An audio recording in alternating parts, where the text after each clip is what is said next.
जब भेटबे न कइल त लहू कला से का भइल, कोनो दावे न लहल त फऊ कला से का भइल।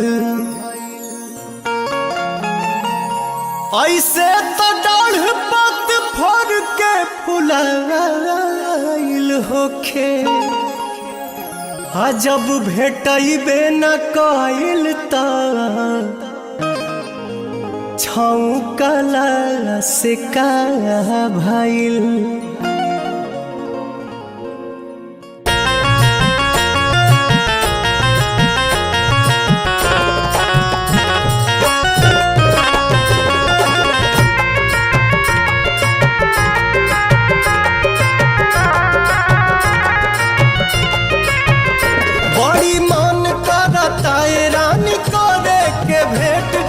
कॉलेज सवेर तोहर करब हम वेट, बड़ी मन करता ये रानी करे के भेंट। अह कॉलेज सवेर तोहर करब हम वेट, जवन भइल रहे गलती न फेर होई हो। मुहवा ओढ़नी से ओढ़नी से बांध के नई हो, ये जान न त चिन्हे में देर होई हो।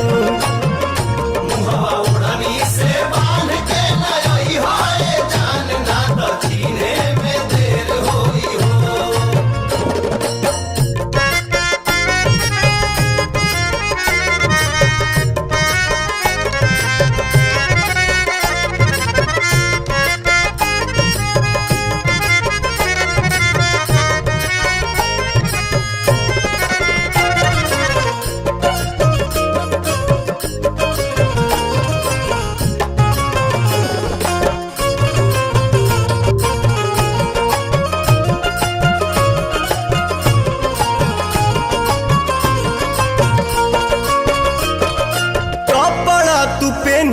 चटक पियर रंग के हथवा में ले ली हम मोबाइल सैमसंग के।